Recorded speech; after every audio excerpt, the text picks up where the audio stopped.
आंखें गीली हो, एक बेड आवश्यक है। बाबा चुप हो गए। अब इस आदमी की श्रद्धा को तोड़े भी कैसे?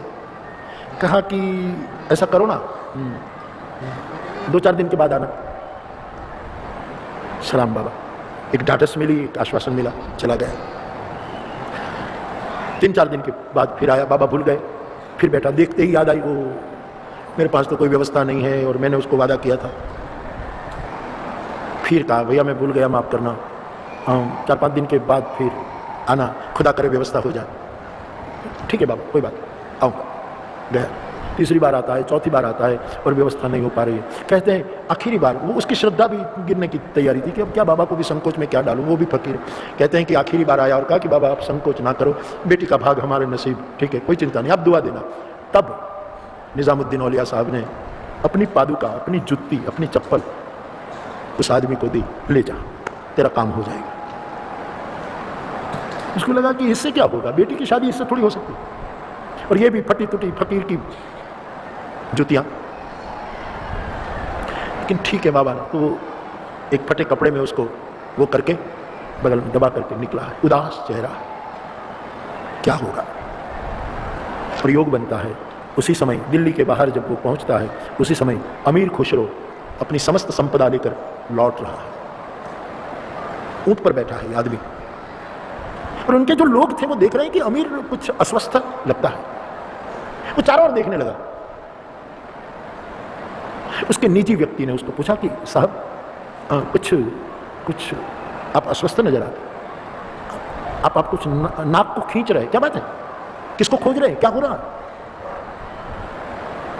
अमीर बोला, बड़ा अद्भुत बोला है। उसने कहा, उसके लिए एक शब्द जो उसने यूज किया वो बड़ा प्यारा है। उसने कहा खोज करो, मुझे अगल बगल से मेरे पीर की खुशबू आ रही, मेरा पीर जो है उसकी खुशबू आ रही, उसकी गंध आ रही। पाकिस्तानी शायराना मुझे स्मरण में आती है, रवीन शाह की, तेरी खुशबू का पता करती है, मुझ पे एहसान हवा करती है, तेरी खुशबू का पता कर। हमें इस राह पर चलना ही नहीं जो हमें तुझसे जुदा करती है। मेरे पीर की खुशबू आ रही, मानो न मानो तलाश करो, कहीं न कहीं मेरे गुरुदेव, मेरे मालिक औलिया साहब की कोई चीज अगल बगल में है, खोज कर। और इतने में वो आदमी आ रहा था। अमीर पूछता है कि भाई आप कहाँ से आ रहे? बोले बाबा के दर्शन करके। तो बाबा ने कुछ दिया? बोले ये जुतियाँ दी है, बेटी की शादी करवाई। अमीर की आंखें भर आई, पादुका को स्पर्श किया, प्रेम फूटा और कहा ये पादुका मुझे दोगे? आपको बेटी की शादी करनी है ना, कितने पैसे की जरूरत? बोले हम गरीबों की शादी में कितना लगता है, इतने में। उसी समय कहते हैं ये पादुका मुझे दे दो और मेरे पास जितनी संपदा है ये सब तू ले जा। सब दे दिया और दौड़ता हुआ खुसरो पादुका लेकर निजामुद्दीन साहब के पास, बाबा के पास आकर गिर पड़ा, उनके चरणों में पादुका रख दी। अमीर बाबा, ये तो मैंने एक गरीब आदमी को दी, तू कहाँ से लिया? बोले मैंने उससे प्राप्त कर ली। बोले उसको कुछ दिया? बोले मेरी जीवन भर की संपदा दे दी। बादशाह इतना ही बोला, बहुत सस्ते में मिल गई तुम्हें, बहुत। ये है किसी के चरण के दर्शन का प्रताप जो आदमी में प्रेम प्रकट करता है।